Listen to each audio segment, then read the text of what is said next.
Hazırıq. Tapşırığımız belədir. Bir günlük müəllim olsaydınız, indiki vəziyyətdən nəyi dəyişərdiniz? Yaxşı, hələ bilgilərim artıq yazmağa başlayar və təkrar fikirlər olmasın bir-birinizə də baxın.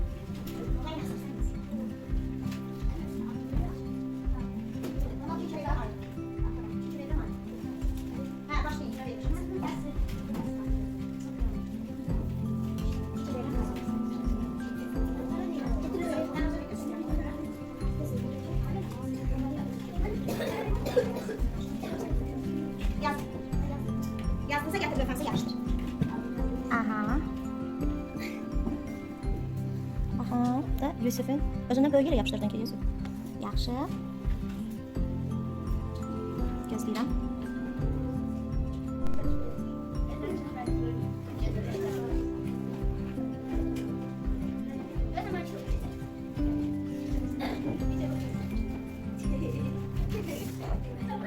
İndi oxuyaq. Yaxşı. Yaxşı. Oxuyuram. Yazın ki, bütün dərslər fiziki tərbiyə. Sonra hər bir dərs oyun şəklində edərdim, şagirdlərin maraqlı artsın. Amma sonra da bir də dərs kimi edərdim, çünki artıq maraqları olacaq. Müəllimin verdiyi tapşırıqları heç vermərəm. Uşaqlara iPhone 17 alaram. iPhone 17 alaram, ev alaram, maşın alaram, evli alaram. Heç kimi oxutmaram. Yazıq bunu Aylin Məmmədova. Yaxşı. Mən uşaqlara çox dərs işlədərdim və onların biliyini artırardım.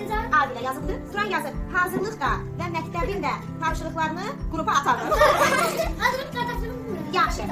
Kesegeni bitirərdim. Əlavə tapşırıqları, sonra monitoringləri, sonra texnologiyanı bitirərdim. Mənim dərslər olmaz. Sonra müəllim olsaydım, sinifdə qal deyərdim və çıxardım. Kimlərə deyərdin, onu anlamadım. Allah verəm. Necə? Şagirdlərə sinifdə qal. Müəllim olaraq şagirdlərdən ayrılmaq istəmişəm, tamam. Kaş müəllimin yerində olsaydım, mən də müəllimə çox tapşırıq verərdim. Allah. Sonra yazıb ki, sinifi, bu həkim yazıb buna 100%, Ayxan həkim. Sinifi dəyişdirərdim. Sinifi dəyişdirərdim yazıb. Nə səbəbə? Otağımızı dəyişdirərdim. Tam başqa yerdə olardı. Yaxşı, sıxılıb da otağımızda. Ən başdakı ən gözəl otaq. Tamam. Yazıb ki, evə heç tapşırıq verməzdim. Müəllim uşaqlara pizza bişirməyi öyrədərdi. Yaxşı. Sonra fiziki tərbiyədə nə olur olsun hamı oynayacaq, əylənəcək. Hətta çöldə voleybol, ortada qaldı və sair oyunlar oynadardı. Yaxşı fikirdir. Mən müəllim olsaydım, nə edərdim?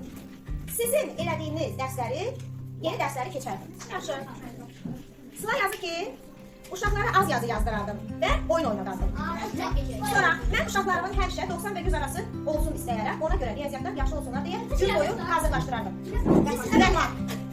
Yaxşı fikir, Rəhman. Uşaqlarım üçün çalışmam. Uşaqlara çoxlu oyunlar oynadardım hər gün. Sonra nə yandırardım səndən? Radyatoru yandırardım ki, sinif isti olsun. Yaxşı. Növbəti, müəllim kesegedən 80 alana 1 bal verərdim. Müəllim olsaydı. Tamam, yaxşı. 80 alan özü hazır 1 balda daha çox ala bilməzsə müəllim verir.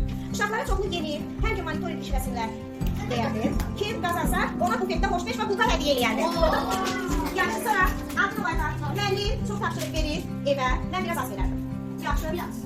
Fiziki tərbiyədə uşaqlarla maraqlı oyunlar oynardım və sinifdə uşaqlara xoş və səmimi rəftar edərdim. Yaxşı.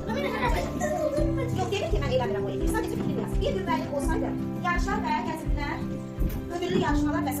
Ödüllü yarışmalar. Rahat yazır. Nihan, dərsi çox maraqlı edər və otağı öyrədiyi şeylərlə doldurardı. Yaxşı, geçər. Birinci günlər əlavə oyunlar, ikinci günlər dərs, beşinci günlər yemək saat. Qəşəng. Mənim bizə gözəl, dərs keçirmək isə lap da gözəl gözəldir. Otağı yemək adıyla.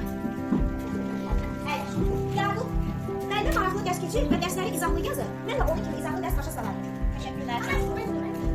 Yazır ki, bufetdəki hər şey pulsuz. Gündə 100 vərəq dərs. Tələffüz 2 dəqiqə. Məktəbdə hər şey eləmirsən. Yaxşı. Müəllim olsaydı, kesegelərdə uşaqlara kömək edər.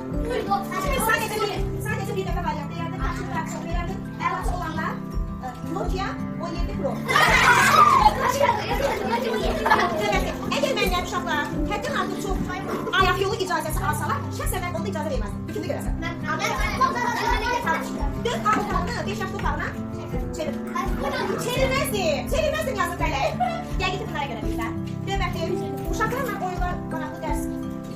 keçərdim. Mən müəllim olsaydım dərsini normal keçərdim. Yəni əlavə bir şey, sadə və gözəl. Şıxıyeva Aylin, mən müəllim olsaydım uşaqlara deyərdim ki, əgər danışsanız sizə edəcəyimi bilirəm.